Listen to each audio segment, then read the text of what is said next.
만약에 내가 정말 확실하게 이제 그 아파트에 대한 확신이 있다 했을 때는 정말 하시는 것도 좋다고 생각합니다. 근데 내가 아직 그런 보는 눈이 없는 상황이라고 하시면 안녕하세요. 세비트입니다. 오늘 저는 1주택자인 분들이 현재 시장에서 어떤 준비를 하면 되는지에 대한 제 생각을 좀 말씀드리려고 합니다. 1주택자 분들은 정말 고민이 많을 것 같습니다. 다른 분들은 뭐 상급지 갈아탄다고 하는데 정말 해도 될지 말지 뭐 그런 고민인 것 같아요. 그래서 좀 그런 부분에 대해서 제가 정리를 해서 말씀드리려고 합니다. 우선 첫 번째로 가장 중요한 부분이 무엇이냐면 내가 현재 가지고 있는 이 1주택이 장기적으로 가져가도 되는 것인지 아니면 이걸 매도를 하고 상급지로 갈아타야 되는 것인지에 대한 그 평가가 되게 중요하다고 생각을 합니다. 근데 이 평가는 내가 객관적으로 할 수는 없어요. 그러니까 정말 우리는 주관적으로 볼 수밖에 없습니다. 그러니까 제가 최근에도 제 지인분을 만났는데 어떤 이야기를 했냐면 그분도 본인의 집에서 거의 6년 이상 실거주를 했다 하더라고요.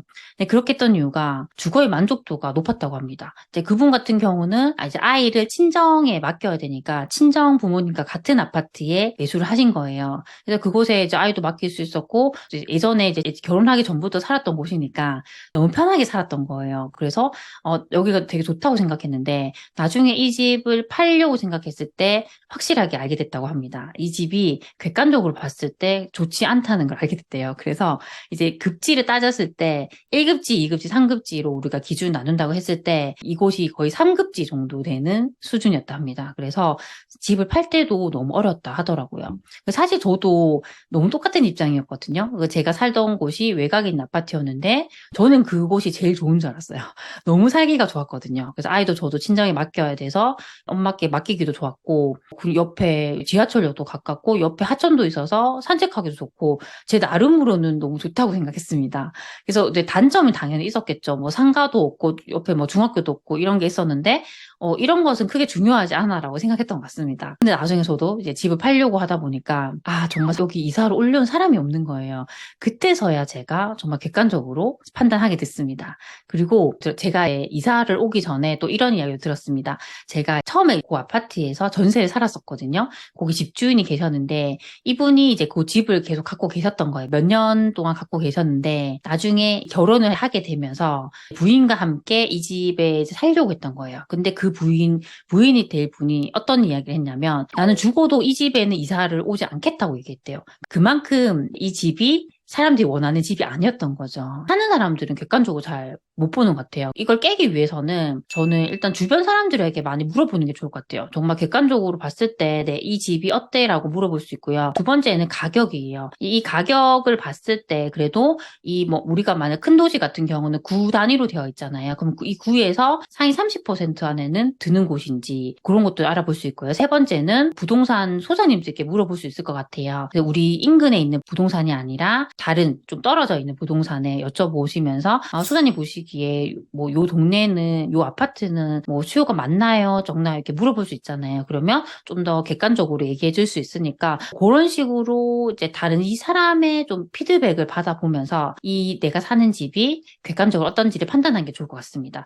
그래서 그런 과정을 통해서 만약에 내가 생각했을 때 이만한 집이 없어. 정말 여기는 너무 괜찮은 집이야라고 생각했을 때는 굳이 빨리 팔 필요가 없다고 생각합니다. 그래서 이런 것들은 좀 더 장기적으로 가져갈 수 있다고 생각을 합니다. 그래서 장기적으로 갈수록 좀 더 이 집의 가치가 더 좋아지게 되니까 더 상승 여력이 있을 수 있습니다. 그래서 급하게 이런 집을 갈아탈 필요는 없고요. 근데 이런 경우에도 만약에 여기보다 더 상급지, 더 좋은 곳으로 내가 충분히 갈아탈 수 있다고 했을 때는 저는 충분히 할 수 있다고 생각합니다. 그러니까 저희가 뭐 갈아타기를 한다, 매도를 한다 했을 때 항상 중요한 부분은 내가 기존에 가지고 있는 것보다 더 좋은 곳으로 간다라고 했을 때는 이 갈아타기는 좋은 갈아타기를 할 수 있습니다. 그렇게 하신다면 충분히 할 수 있다고 생각을 합니다. 두 번째 케이스는 그런 객관적인 평가를 받아봤는데 이 집이 정말 안 좋은 거예요. 정말 급지로 봤을 때도 정말 3급지에 해당하는 집이라 했을 때는 그냥 고민하지 마시고요. 팔고 상급지로 가시는 게 훨씬 좋다고 생각을 합니다. 그래서 첫 번째로 이 집을 어떻게든 빨리 파는 게 중요한 부분이에요. 그래서 집을 좀 깨끗하게 손을 보시고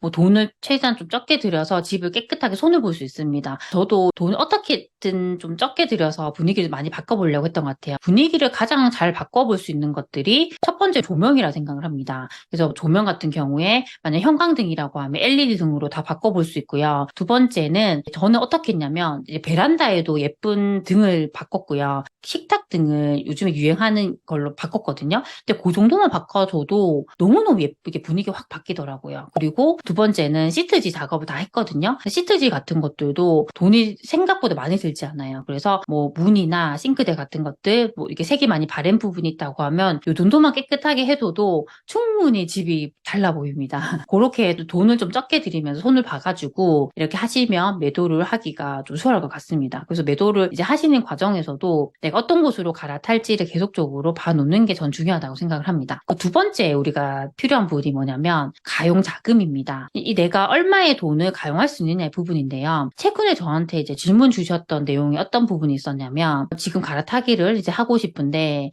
대출을 갚아야 된대요. 그런데 이 대출을 내가 감당할 수 있을지 없을지가 고민이라고 저한테 얘기를 하시더라고요. 근데 제가 그 질문을 보면서 느꼈던 게 뭐냐면 그 답은 제가 알 수 있는 게 아니라 그 본인이 알 수 있는 거예요. 저는 그분의 가계를 잘 모르잖아요. 그래서 제가 그걸 판단할 수 있는 방법을 좀 알려드리려고 합니다. 그걸 어떻게 판단하냐면 일단은 첫 번째는 우리 집으로 들어오는 수익이 정확하게 얼마인지를 알고 있어야 돼요. 그래서 매달 들어오는 그 수입을 딱 적으시고요. 거기서 일단 첫 번째로 제해야 되는 것이 고정 지출입니다. 그러니까 보통 고정 지출이라고 하면 각종 공과금이나 뭐 생활비 같은 것들이 있을 거예요. 그것들을 계속 빠져나가니까 그걸 빼시고요. 그 다음에는 이제 변동 지출에 대한 부분인데요. 근데 변동 지출은 계속 들쑥날쑥하기 때문에 이건 좀 여유 자금 안에서 저는 쓰시는 게 좋다고 생각합니다. 그러면 처음에 그 우리 집의 수입에서 고정 지출을 빼면 돈이 남잖아요. 거기서 50%를 제하는 거예요. 그 50%는 여유 자금입니다. 그래서 그걸 남겨두고 나머지 이 50%에서 이 대출 원금과 이자가 빠져나가는 것이 가장 저는 좋다고 생각합니다. 그래서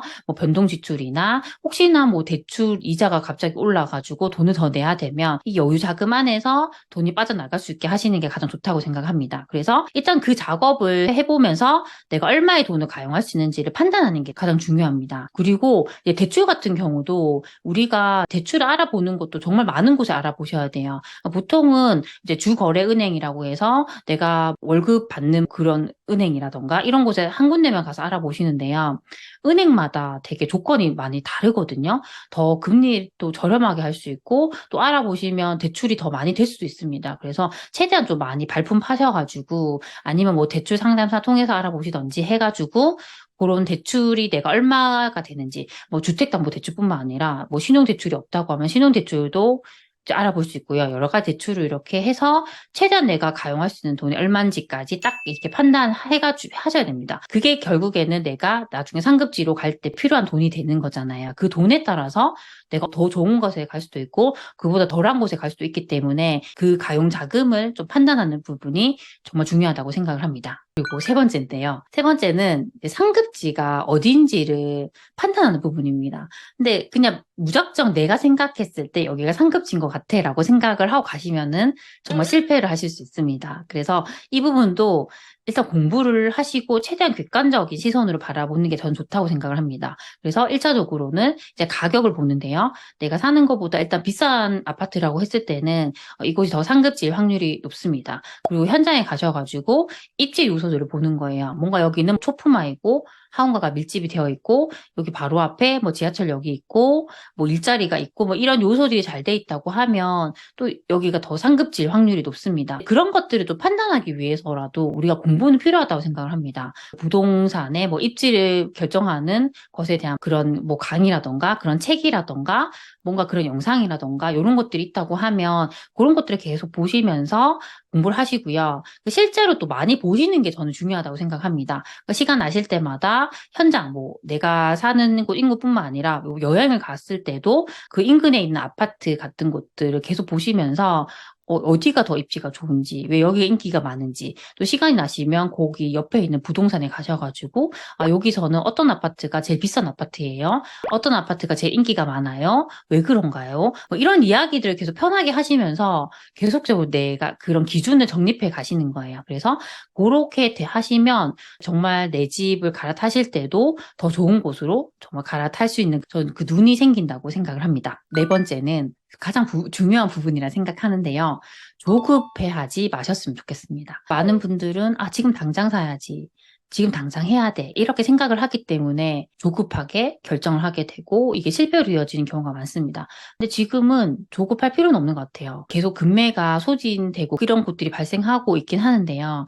이게 모든 곳이 또 그런 건 아니더라고요. 만약에 내가 정말 확실하게 이제 그 아파트에 대한 확신이 있다 했을 때는 정말 하시는 것도 좋다고 생각합니다. 근데 내가 아직 그런 보는 눈이 없는 상황이라고 하시면 전 조급하게 결정하시기보다는 좀 더 느긋하게 생각을 하면서 공부를 해 나가시는 게 가장 중요하지 않을까라고 생각을 합니다. 저도 예전에 처음에 갈아타기를 하려고 생각했을 때 너무 조급했던 것 같아요. 저는 한 집에서 7년을 살았잖아요. 그 7년을 살았다는 그것에 대해서 제가 스스로 실패했다는 생각을 많이 했던 것 같아요. 그래서 그걸 만회하기 위해서 빨리 내가 더 좋은 곳으로 갈아타야 돼라는 생각에 사로잡혀 있었습니다.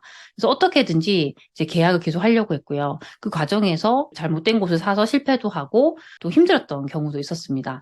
그래서 나중에 이렇게 지나고 생각을 해보니까 내가 그렇게 급할 필요는 없었는데 나 왜 그랬을까라는 생각도 많이 들더라고요. 그래서 우리가 상급지 갈아타기를 하든 내가 투자를 하든 내 소중한 돈이 들어가는 거잖아요. 내가 만약에 그 집을 팔았다고 하면 그 집은 어떻게 보면 우리에게 있어서 전 재산이잖아요. 그러면 저는 신중하고 정말 신중해야 된다고 생각을 합니다. 내가 상급지 갈아타기를 했는데 정말 엄한 곳에 잘못되는 갈아타기를 했다고 하면 그 선택을 내가 했기 때문에 나에 대한 그 탓을 되게 많이 할 것 같아요. 그럼 자신감도 되게 없어집니다.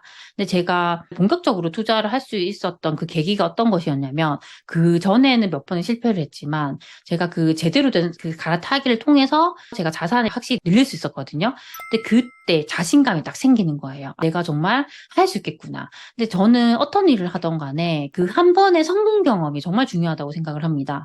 근데 그 경험을 얻으려면 정말 조급해 하시면 안 되고요. 어떻게든지 내가 그걸 하기 위해서 공부를 하는 시간은 필요하다고 생각을 합니다. 오늘은 지금 1주택자인 분들이 앞으로 어떻게 준비를 해나가면 좋은지에 대한 제 생각을 좀 말씀을 드렸습니다. 앞으로도 또 1주택자 분들에게 또 도움이 될 수 있는 영상들을 많이 만들어 보도록 하겠습니다. 그럼 우리 다음 시간에 만나요. 안녕.